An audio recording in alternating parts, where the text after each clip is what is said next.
And now, boys and girls, welcome into a Teal Town USA Live. Forgot the intro. Doesn't matter. Who cares? Nobody. Not me.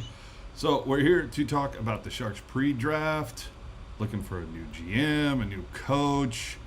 Hell, they might be looking for a new building, a new city. We don't know. But we're going to talk about all this shit today. But before we do, we got to say, if you're into our content, hey, follow us on the social media channels and don't be afraid to use the super chat option. Keep us commercial free, or better yet, hit us up on Venmo at Tealtown USA. So, it's me. Hi. It's been a while.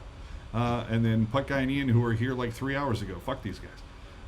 Yeah, those guys are the worst. Yeah. Oh, dude, horrible. So, terrible. First off, I mean, you guys already spoke and gave your piece about this whole firing of Bugner and the staff, but I did not. So I want to say my piece. Yeah. Why not? Go at it, bud. I heard what you guys said earlier, and for the most part, yeah, I agree. I don't understand why this didn't occur when they swept the offices of the Barracuda. Seemed a little odd. But then I started thinking about it. I'm going, well, they were kind of, with a new GM coming in, they were kind of on a fence where it was, we need to extend Bugner because he only has 1 year left, or we got to cut him loose because how many, as motivating as Bugner has been, how motivating is he going to be for some guys who know he's not going to be here a year from now? You know what I mean? Lame duck coaches, probably not the most motivating thing on the planet. So I looked at it from that perspective, and it was just kind of like, yeah, probably better to cut bait now. But as to Ian's point earlier, how it took you this long to come to that decision is a little perplexing. But it is what it is. For whatever reason, the fact that Joe Will earlier today in the media call said they were in the coaching discussion up until last night, again, brings the question, why did it take you this long to get here? And if you look at Casey's article earlier today, it was, Madden had earned praise for helping the penalty kill be one of the best in the NHL. McLean got a lot of kudos for helping Timo Meier come out of his shell, and we all know what Dan Darrow brought to the Sharks this last season. I mean, was there a challenge that he jumped in on that they didn't win? And it just makes you wonder, those are the three guys that you jettisoned along with Bugner, yet you retain Nabby. Okay. Yeah. Well, Naby's a former Shark, though, so he has to stay. Like, only former Sharks can be in this front office and team. Dude, and that's the other thing that's driving me crazy, is I keep on saying, Ray Whitney and Garpenloff and Mike Greer, and I'm like, why the hell does that seem to be the prereq to be a former, that you have to be a former Shark to be a coach? I don't get that. I don't understand that. I think it's very short-sighted. I think it's silly. I don't agree with it. I don't give a shit if you played for the Sharks at any point in your lifetime. I want the best person for the job. Yeah. And to add to that too, like, since we did the show, I've had a lot of conversations on Twitter, and a lot of it's like, well, what if all the GM candidates decided that, like, oh, well, Bob Bugner wouldn't be my guy, so that's why they did it, and that's why but they still haven't hired a GM, but all the candidates agree. To me, like, that's still an indictment on this front office, because if based on what we've heard, right? Again, it's all speculation, but based on what we heard, we have, like, the GM finalists are drinking the tealest of teal Kool-Aid. So if all of them are telling you that this coach isn't good enough, like, why couldn't this teal drinking, Kool-Aid drinking front office figure this out a month ago? Like, I still think, like, I understand the logic and I understand where people are coming from, but I still think that's an indictment. Like, I don't think that's a oh, good point. You're right. I agree. You know what I mean? Yeah. I don't understand how this decision wasn't made earlier. Again, I go back to the idea of, like, well, you knew there was a year left on his deal. So, like, again, just not a great look for the Sharks in this. The other thing that you guys talked about that I also wanted to comment on is the Hasso-Plotner thing. Yes. When it comes to Hasso, nothing. The one thing that you cannot say about Hasso is that he has tight purse strings. I mean, Chief Right. has opened his wallet. The Sharks are getting a brand new scoreboard this season, and that's on Hasso's dime, and that is not a cheap upgrade, my friends. A lot of upgrades have happened at the tank. I mean, they ripped up the entire floor during COVID and did a whole new ice thing. Now, that being said, when the players were asked about it, most of them said, yeah, not much of a difference. They also put in new escalators and also, a lot of stuff. Oh, not to mention the new stairs that they did on the outside to fit within earthquake specifications and all of that.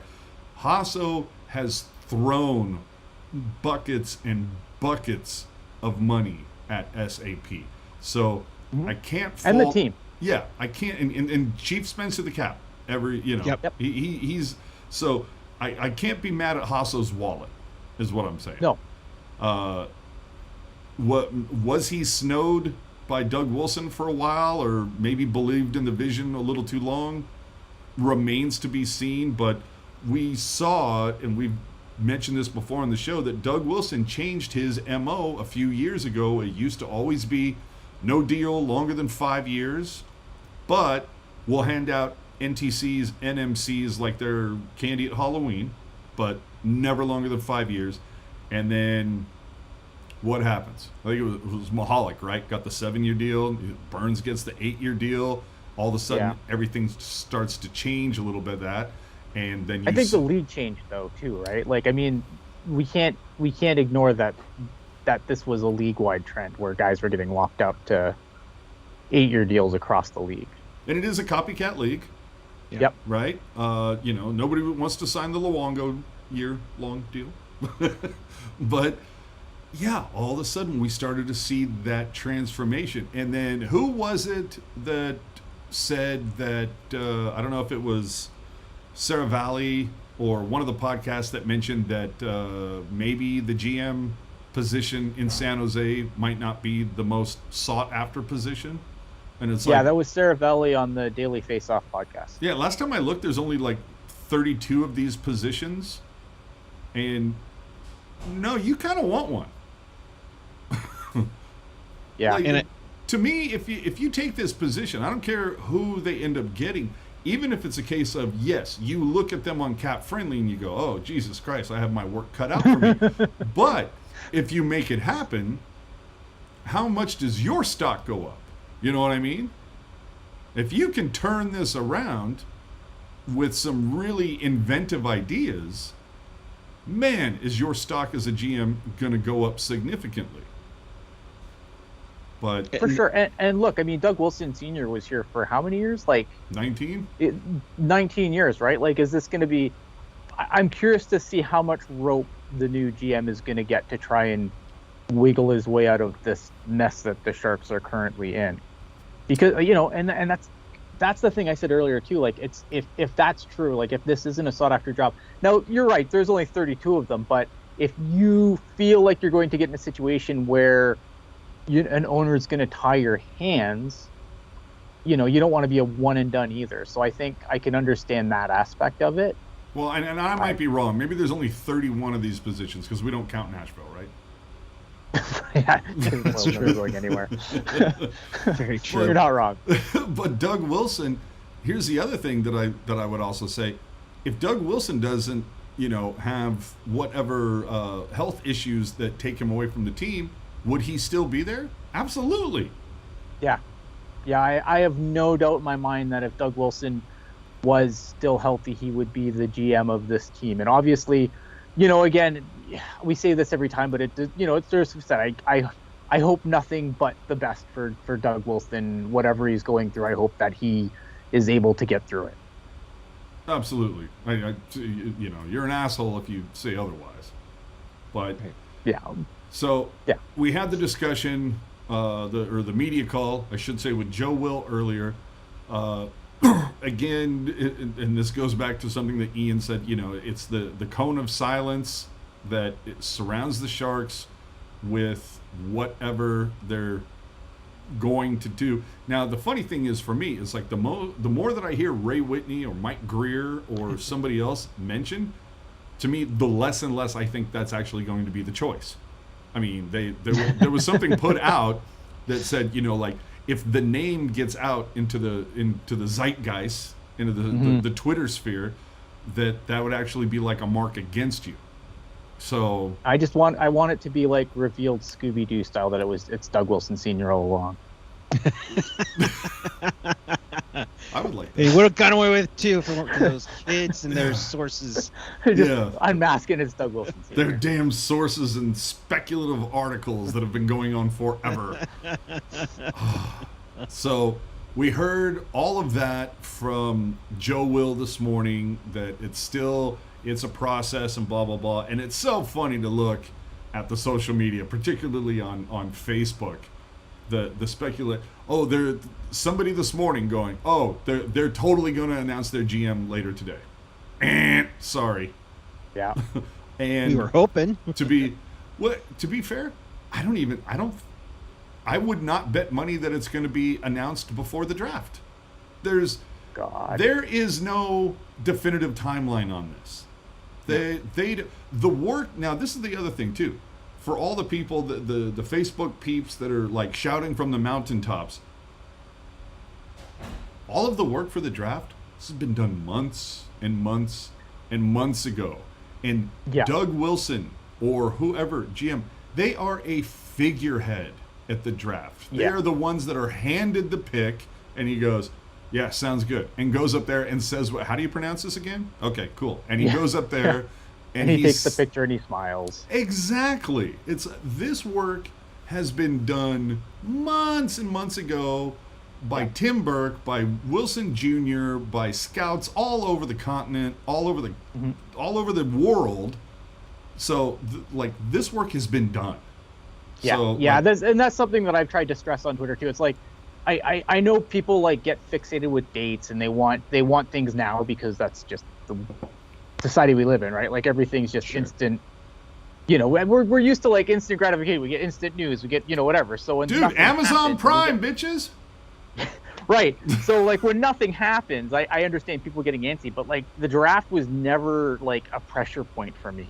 Now the buyout window opening today, that's a pressure point for me. Now, and I'm glad you bring that up, because Joe Will, when asked about that from our buddy Shang, they basically said, it's like, look, the sweetheart pick, the one that everybody's looking at, is Vlasic. And Joe Will seemed to be, not only today, but a couple months ago when there was a media call, he seems to be very much on the Vlasic train. That I'm paraphrasing, but it's for sure. It definitely has this vibe of, we think he can be somebody who can contribute to this team. Not that he's going to bounce back and, be 2012 Marc-Edouard Vlasic by any stretch, but it's the case of buyout is, we're not saying it's off the table, but it is the very last resort that we would look at.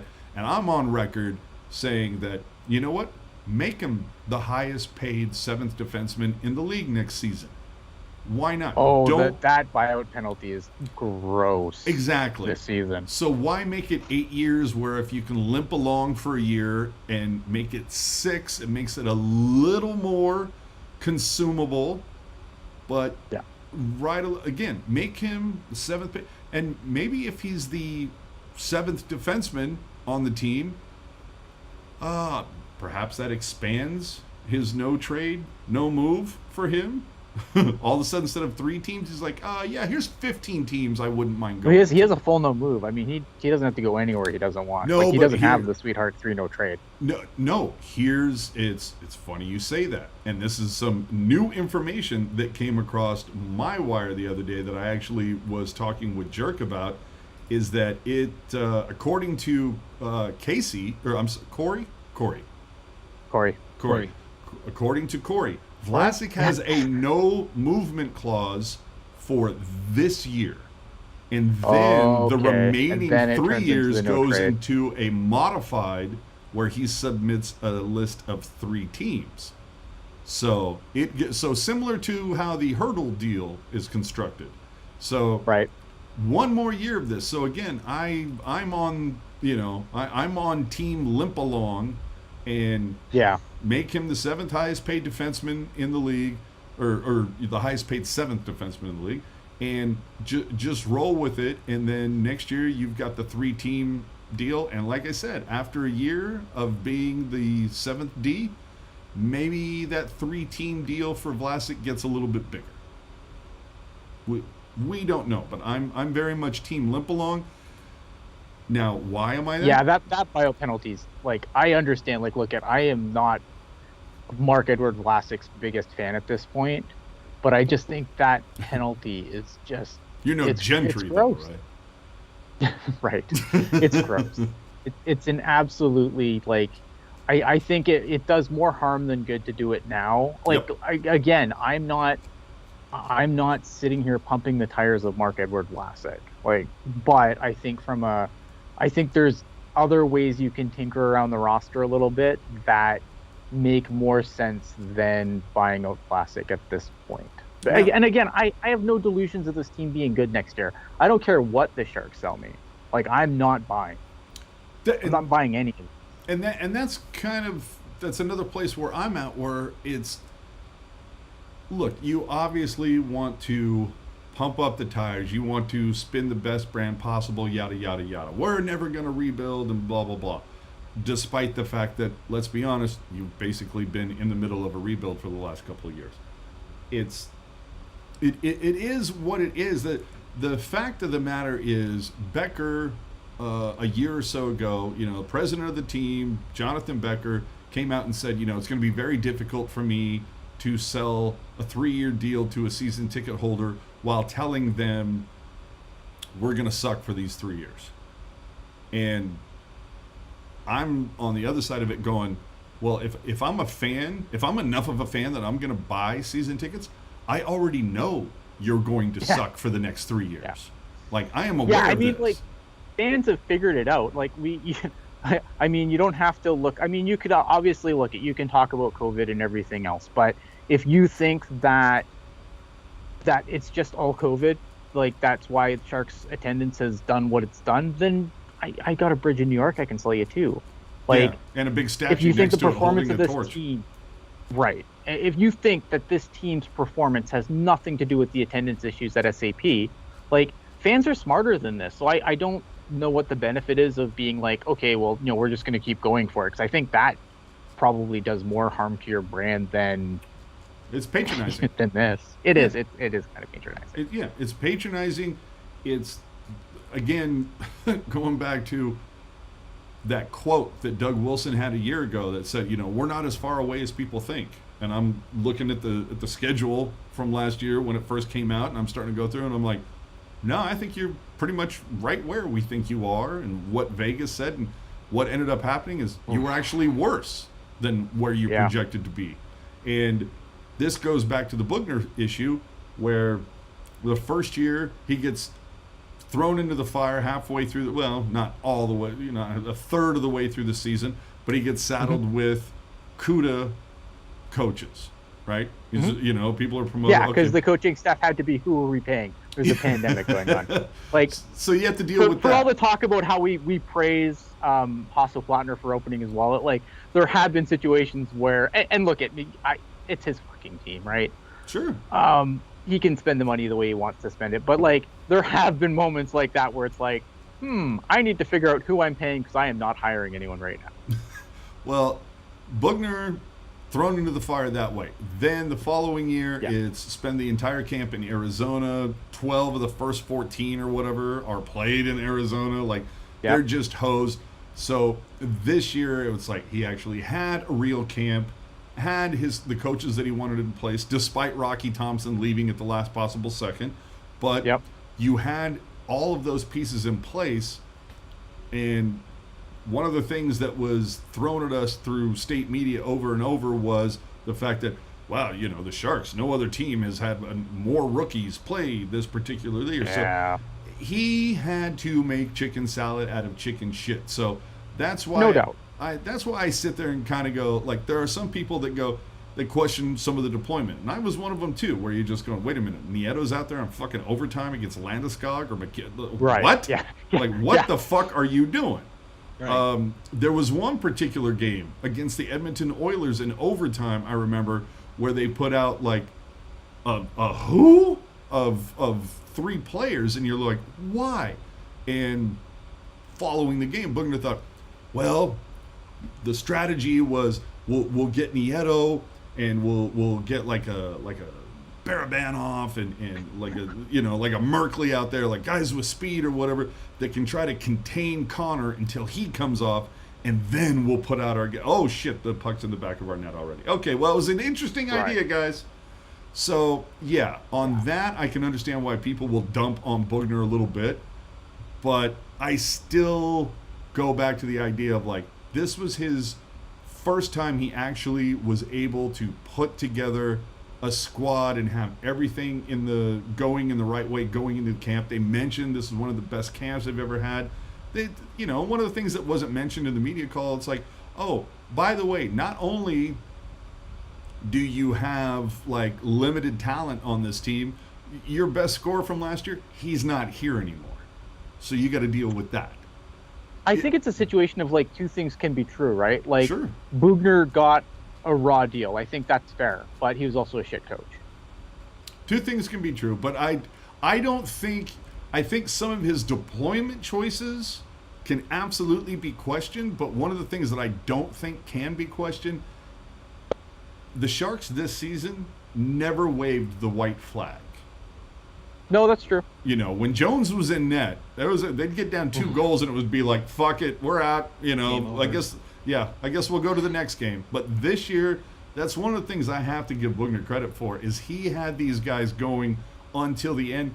And how many, what was it I forget if it was in March or February. It was one of those months where I remember tracking it. I'm like, Jesus Christ, if you go and look, the Sharks lost, every loss that they had over the course of like 20 games, their 20 losses, each one, if you take out empty net goals, it was all 1-goal games.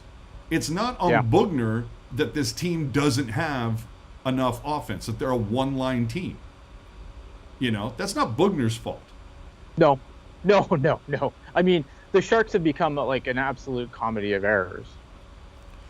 I mean, in certain aspects, I completely agree with you, but it's like Bugner, he's not at fault for well, okay, we got Hurdle, and we got Meyer, and we got Couture, and sometimes Barabanov, once in a while Balsers, but that's pretty much it. And that is not Bugner's fault. So to scapegoat Bugner like this, I think is, again, I go back to the idea of how much are you going to get the players to play for you as hard as they did when they know that you're a lame duck coach. That's going to be difficult. But either way, I still think that Bugner got as much as you could out of the limited talent that he was given. If you're if you're giving shitty groceries, the meal that you can cook, probably not going to taste the best. Yeah, but at the same time though, right? I mean, like, results matter. Like, I'm not saying that this team was a fucking world-beating team, right? I'm not saying that this team had all the pieces that an NHL coach would want to have, because obviously we know that's not true. We know that injuries piled up on this team pretty badly this year. Like, there's a lot of excuses. I don't know, but I still wonder if you bring in a guy. I'm trying to think of a guy off the top of my head, like, that just got hired, right? Like, I just wonder if you get a guy like Bruce Cassidy, and do you get more than Bob Bugner got out of this group? Systems-wise, maybe. I would debate that I don't know that you could. There's just not enough offense We'll never there. know. Yeah, there's just not enough offense there. Yeah, but we've seen coaches, we have seen coaches squeeze every last drop of juice out of a team to get them, at least into the playoffs, where Bugner didn't do that. And I'm not saying that he had the tools to do it. Again, don't take this as me trying to stick up for the construction of this team. Because I'm taking it as that. is not good either. But I don't know, man. I just wonder if a different coach squeezes just a little more out of the team. I mean, again, Corey pointed out this club was level with Calgary and Dallas at 46 points on January 28th. You know, like they were playing well. Let's be honest, they started off 4-0, and all of us were sitting there, Jack Nicholson gif, right? We were all like, "Oh my God, where did this come from?" And then they lost the next 3, and we went, "Oh, there's the Sharks we were looking for." Yeah. So there they are. Yeah, but the last 41 games, it was fucking brutal. But again, I go back to the point of the majority of those losses came by a single goal. And to me, that all goes back to Pavelski's last season, where they were second in the league in scoring, and since then they've never been better than 26th in scoring. And that, to me, is not on the coach. That is on the pieces you are given. Yeah, like I said, I think two things can be true. I don't think Bob Boughner is a good coach. I think his record in the NHL outside of the Sharks is indicative of that as well. Yes. No, and that I would completely agree. I think he's a solid assistant. I don't know that he should have the big chair. Yeah, like I just like, again, right? It's like you could argue that buying out Martin Jones last year was a waste of time, because it, like James Reimer was, he was better, but did it turn into more wins? No, not really. But is it easier to buy a ticket to go watch James Reimer 10 goal than Martin Jones? Absolutely. Yeah, but I think this is the same thing. And I don't want to fault Reimer too much, because sometimes Chief did not get the most and I'm help. not faulting Reimer.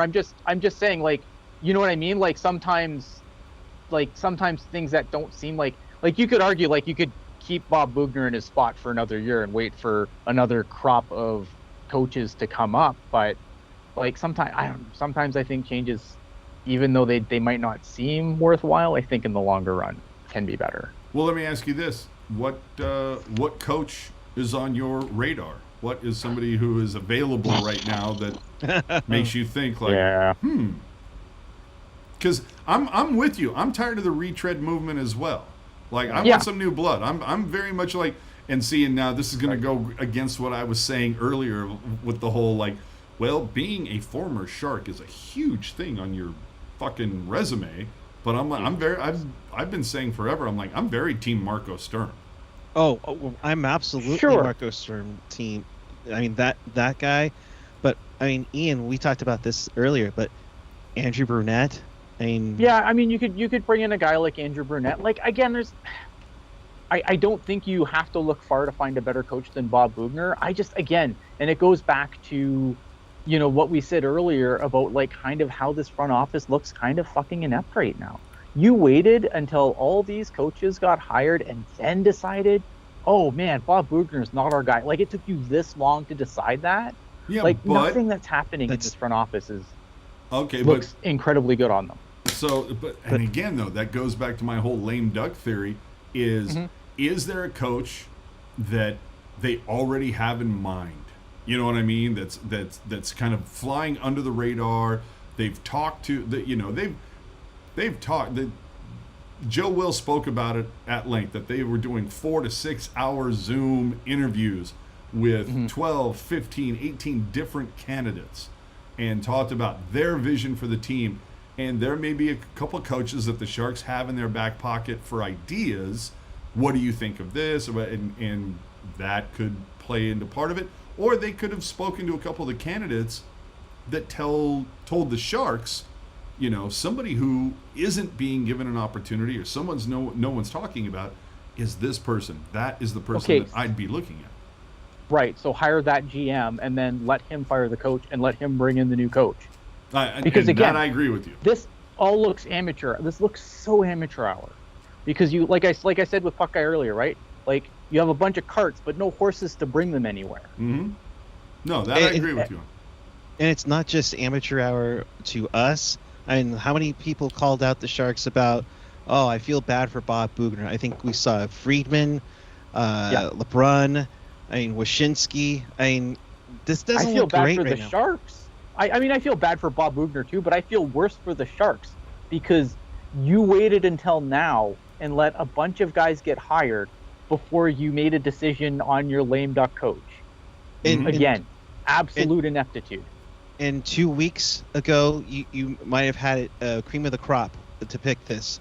And again, yeah, and that's not to say that just because you call up, and I'm just using him as an example, I'm not advocating here. You call up John Tortorella.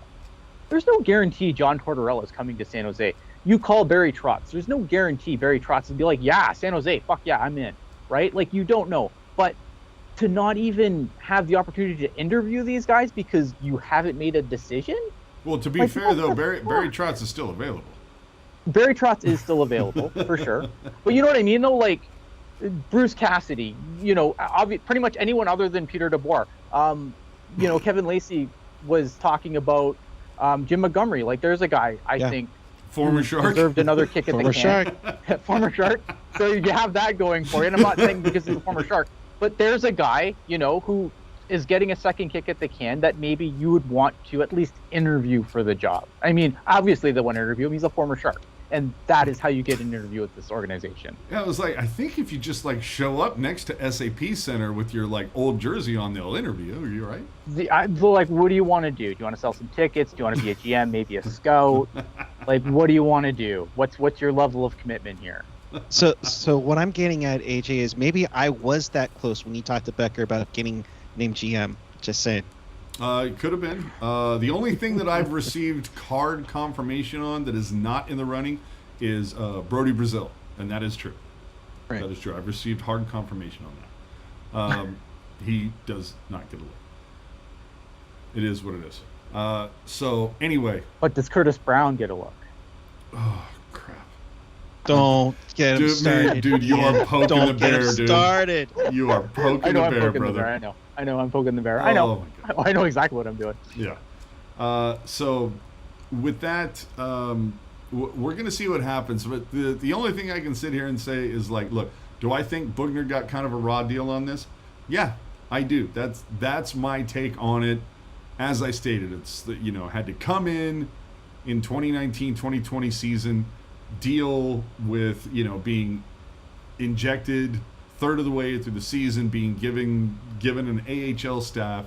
Following year, spends all the time in Arizona, and then this year finally gets a decent look. But the team is inundated from injury and COVID and all of it. I mean, honestly, you had no idea who the fuck was centering the third line night after night because due to injury. Who was playing the COVID. middle pair? Yeah, that as well. Yeah, between injury, the only people that you could count on, it felt like, was Brent Burns and, that might be it. You know what I mean? So I mean, maybe Vlasic because he was just in the lineup, except for what that one time he scratched. That was it. Yeah. So it's Accountability, baby. I thought Bugner got the most you could get out of this squad. Again, I would question some of his overtime deployments completely, but I think that he got the most. I don't know that another coach would have really gotten any more. I'll say this. Another coach might have gotten another couple of wins or two out of this. I don't think there is any coach on their best day that would have taken the 21-22 Sharks to the playoffs. I don't think that coach exists. That's fair. Yeah. That's and I don't. And that's an indictment on the talent on the team that Bugner had nothing to do with. Yeah, I mean it's because the front office is like the amount of respect I've lost for this front office over the season. It's clown shoes, man. And here comes the other part now. It's all the draft work is done, but when you get to Thursday and all the other GMs are, hey, I'll take number 9 for picks 21 and 38. I mean, yeah, Joe will be there, but it's kind of like, oh, hey guys, how you doing? Yeah, I'm just here for a little bit. I want to make this move. What the fuck are you talking about? No, basically, when you're on the he's saying trade floor. Basically because there's not a GM that's shaping the future of the team on the floor at the draft if they don't have someone on the floor by then to make the trade. I think Joe Will can make these decisions. He's been with the team forever. It wouldn't surprise me. He's been with the team forever, and I know. here's something that nobody has mentioned. I mean, yes, technically, DW has left the organization. Who's to say that he doesn't like text DW and say, "Hey, we're thinking about doing this. What do you think?" Like, at least solicits his opinion. He doesn't have to go with it, but just as a sounding board. But I don't know. The draft. I'm really not that concerned with. I think the Sharks, neither am I. you know, based on the call that we had, or that the media at large had, with a few notable exceptions, the media spoke with Joe Will, Tim Burke, and Doug Wilson Jr. I got the impression that it's very much kind of how the last few drafts have been. We are not going to draft by a position of need. We're going to draft what we deem is the best player available. And over the last couple of drafts, that seems to have worked in the Sharks' best interest. So yep. I'm fine with that. And like I said, this work has been done months and months and months ago. Their draft board was probably completed before April Fool's Day.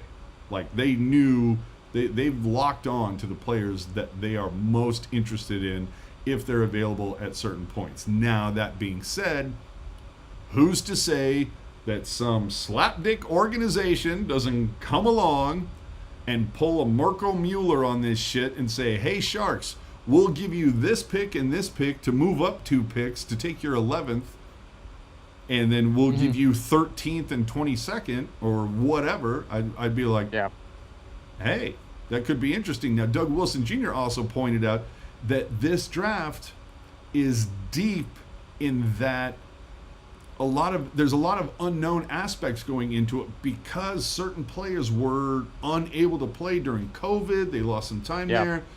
You weren't able to properly scout them. So there could be some little gems in the rough, and that all goes to the scouting department and the scouts that they have all over the place. So you look into that, you're going to go, can they find that Joe Pavelski, that Justin Braun, that Kevin LeBanc? You know what I mean? I'm glad you mentioned that, because I think that's something that I'm really fascinated by, is like in the later rounds of this draft, how many players that are like draft plus, you know, like over their draft year by a year, maybe 2, maybe get picked up in the later rounds because like you said, like there was leagues that didn't even play. Like this year everyone played, but last year like the OHL didn't even play. So I'm curious to see how many like late round picks are draft year +1, draft year +2 players. Yeah, and that is something that Doug Wilson Jr. mentioned. I want to call out the douchebag bot in the chat who was posting up stuff. To me, I look at it and I go, "Oh, that's when you know you've made it." Yeah. And here he comes again. I can't see the chat. I'm sad. Oh, here he comes again. He's like, I've already banned him, but he's still trying to like slide in and like post shit, and it's just like, yeah, we have mods, and they know who you are. We got I'm you. Sad. Buddy. Now I gotta go watch the YouTube chat. Now this makes me sad. Yeah, it's a bunch of look at naked girls, blah blah blah blah blah, and it's just like, man, broham. On the internet? Yeah, I know. It's like, wait a minute, I can see naked females on the internet? The hell you say? When did this become a thing?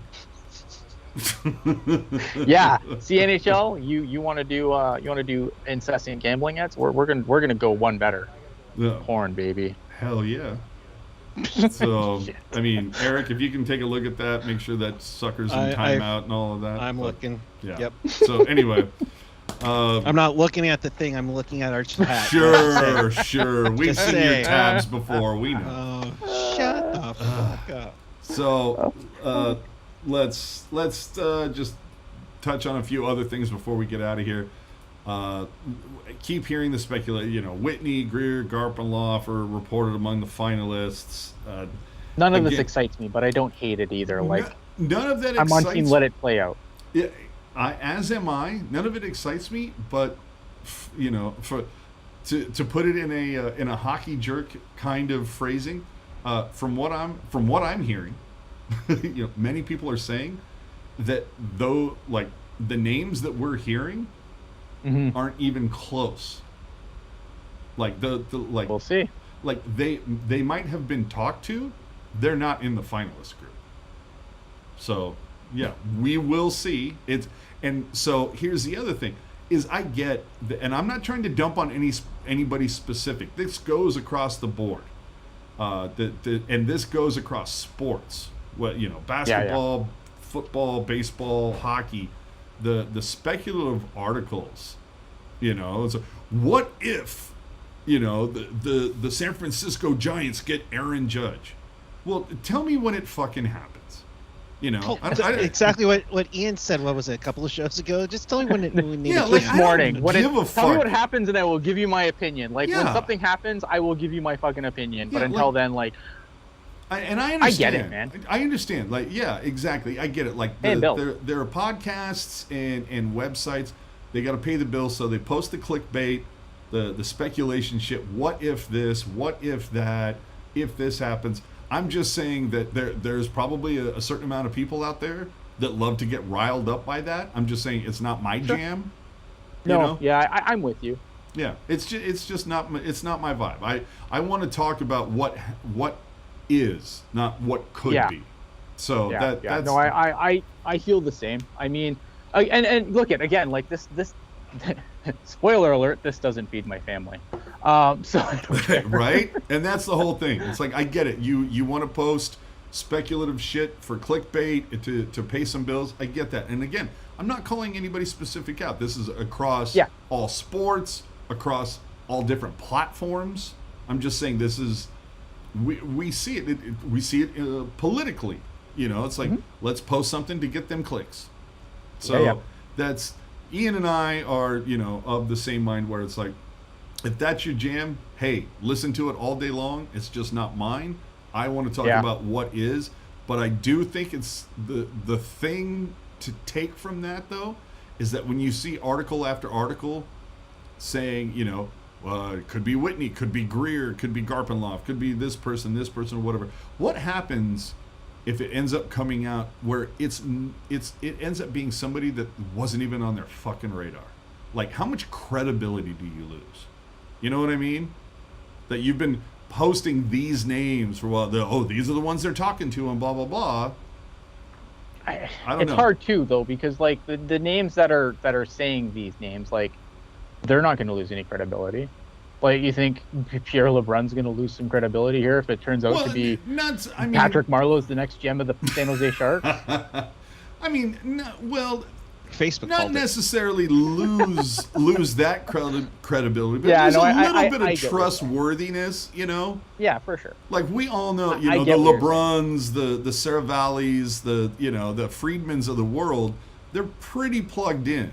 And so if they've been spewing like the same name for the last 3 weeks, and it ends up being not remotely close to what it ends up being, it does make you kind of, question the next time you see them post some shit.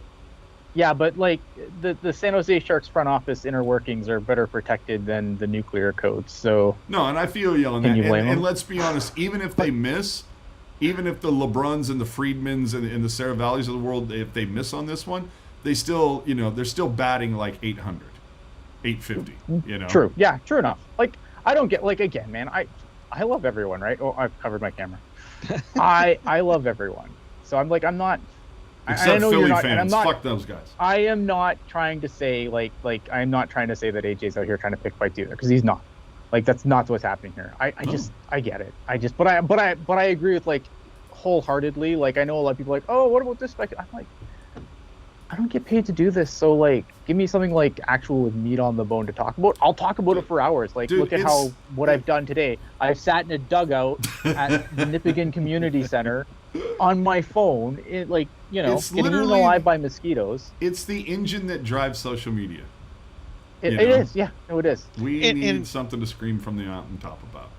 And within between the Stanley Cup final and then the draft, there's going to be a boatload of speculation. But like you guys said, if there's some meat to it, then let's gnaw at it. Oh, dude, that's the whole thing. If somebody's like, parked up outside of SAP Center, who's got like the telephoto lens and has a shot of Ray Whitney walking in, Absolutely. Let's fucking talk about it. Show me that picture. Yeah.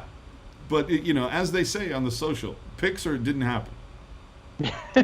You can tweet those pictures to @TealTown USA on Twitter. No, not tweet them. DM them. Yes, true. So, and give us permission to use them. Yeah. Yes. So, hey, if you DM'd them, that's permission granted, as far as I'm concerned. Right. So with that, I think it's time to wrap it up. Look, there's going to be a lot to discuss over the next couple of weeks. There's the draft. There's free agency. There's a lot of other things to talk about over the course of this summer. There's little things like tickets. Ticket prices going down on average by 3%, but parking has gone up 10%. And, and concessions have gone up 8% and blah, blah, blah. I mean, there's stuff like that. There's things to talk about, like you want to talk about speculation. Holy shit. There's a big old goddamn amusement park right next to Levi's in Santa Clara that has been sold and could be scraped as soon as 6 years, as long as 11 years. But then you got all the speculation people going, wouldn't that be an interesting place to put the Sharks, right next to the 49ers? You've got Mitchell and Ness and the NHL teaming up for a new partnership, despite the fact that Fanatics owns Mitchell and Ness and already has a partnership with it. But either way, you have that. We're going to have roster changes. We're going to have photos of a new scoreboard. And in fact, next week, you might want to keep an eye on the Teal Town USA Twitter. You might see some photos, the last photos ever of the current Jumbotron coming down to give its last looks. Hey, Jay, how dare you say that? It's center hung scoreboard. Whatever. It's, to me, Jumbotron is to the center hung scoreboard as Kleenex is to nose tissue. It's just what you call it. I'm just following my future boss's recommendations. There's going to be reverse retro 2.0 jerseys. Will there be another Sharks jersey to talk about? I don't know. Either way, between now and the start of the season, more Kuda jerseys at some point too, right? Who? More Kuda jerseys at some point. More Kuda jerseys. Yeah, there will be 2 more Kuda jerseys. One supposedly released at the end of July. Another one released early August. And for those of you who don't know, there's this little thing that the NHL has to adhere to called a schedule. Yes. That's going to be coming out in the next week and a half. So we're still going to have a lot of content for you, but we're not going to manufacture it. We're not going to do this speculative bullshit. We will not do a show that says, hey, what if Patrick Waugh was the San Jose Sharks' next head coach? We're not going to do that.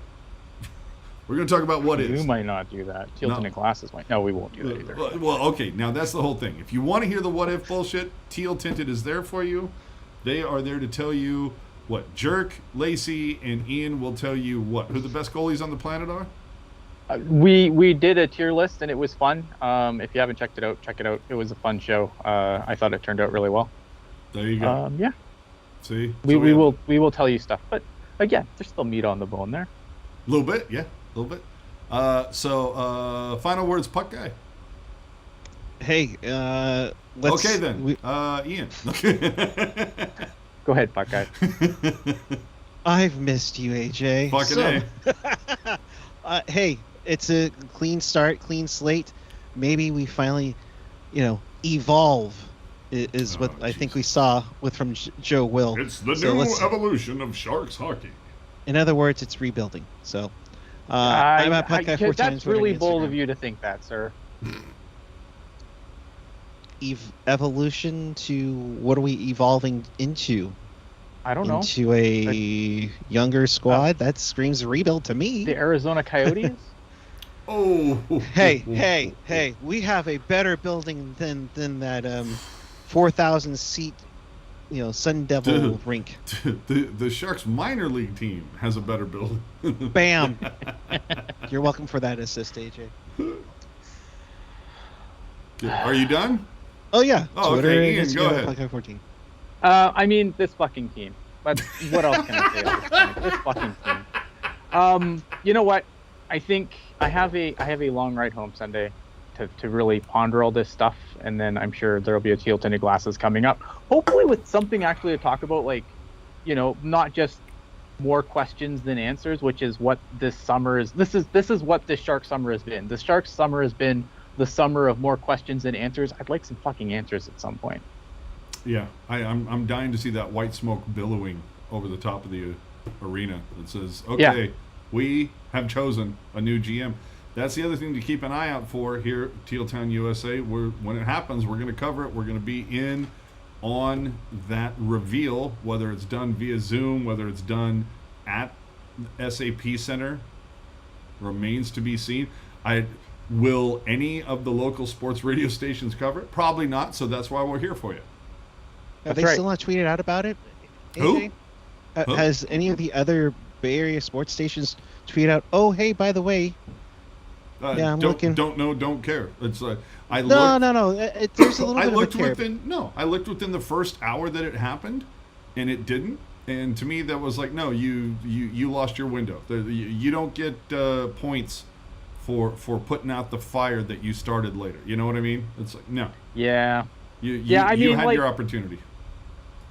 I'm happy that, like, not, pat myself on the back too, but like I'm glad like there's stuff like us out there, because God, this team is so under fucking served. Oh, media wise, dude, that's what I'm saying. I mean, look, I don't know the podcast platforms that exists for other teams, but what I do know is that coming in to the Stanley Cup final year back in 2016, it was us and Dudes on Hockey. That was it. That was fucking it. And so over the course of that whole time, KNBR, 95.7 The Game, have given the Sharks the same consideration that they had 6 years ago. Nothing. Yep. But the fact that we have teal tinted glasses, pucknologists, After Dark, we've got Locked On Sharks, we've got Fin Factor, we've got, give me another one, Chompcast. Is there something else that I'm missing? Oh, Shang doing his obviously Shang, yeah. San Jose Hockey and Brody. Brody doing his thing. Ted Ramey, Sharks Audio Network. So the fact that we have all of these things now that you can go take in, and the great thing is you can take them when you want to take them. Again, I look at it as a buffet. You take what you like. You can try all the different foods, and you come back and go, okay, I liked that. I'll have more of that on my plate, please. This one I didn't care for, so I don't need that. And you just go on. Yeah. So I think that's fantastic. If you enjoy us, please subscribe. Tell a friend.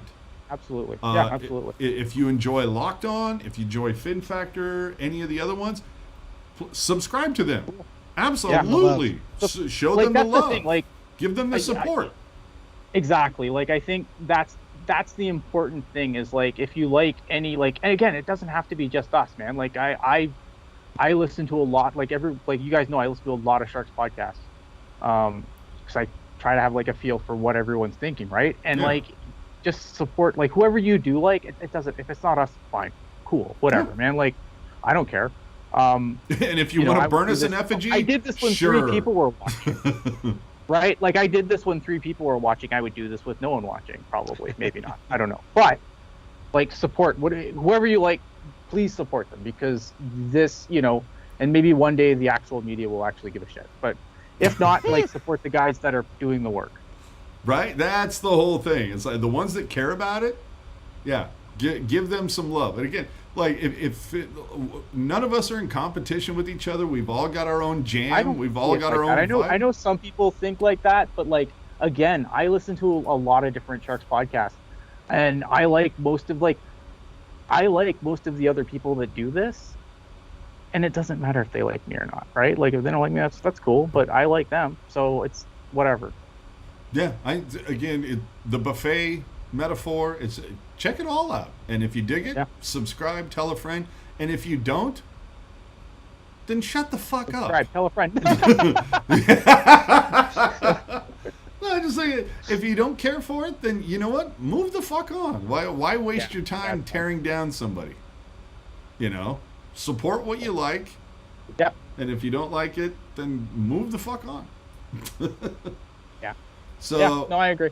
yeah. So with that, I guess that's pretty much my final thought on the world at large. If you like something, support it. If you don't, fuck off. It's great. Yeah. It's fine. Cool.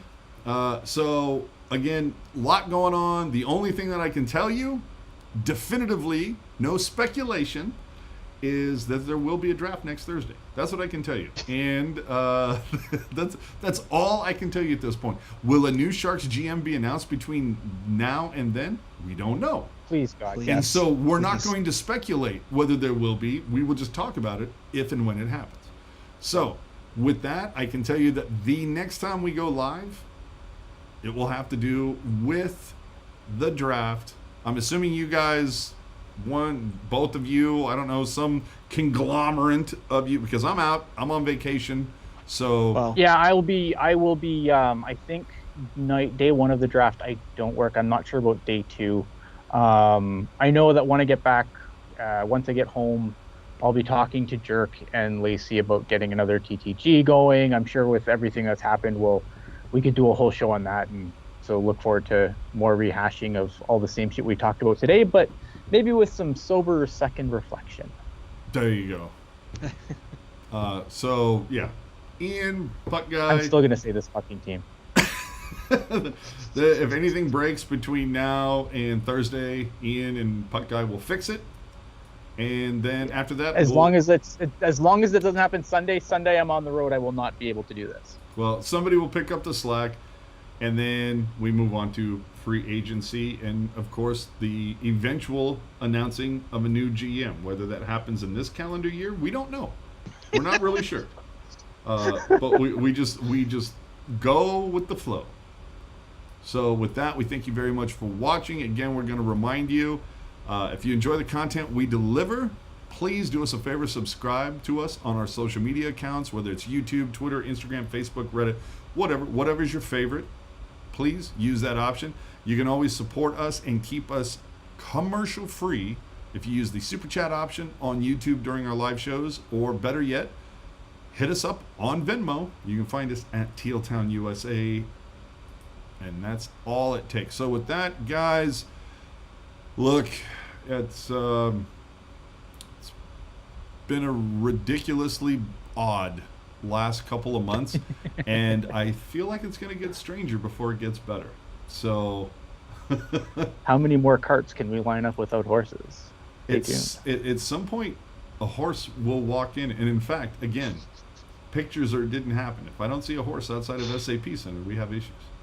So between now and the draft, hopefully we'll see. If not, find us on Discord. If you don't know where to find us, hit us up on Twitter for that special link, and Jerk will give you the VIP all access pass at Tealtown USA, at hockey_jerk, if you want access to the 24/7 Discord channel.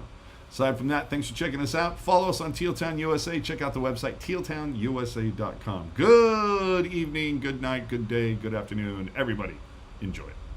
Happy 4th of July. And Canada Day.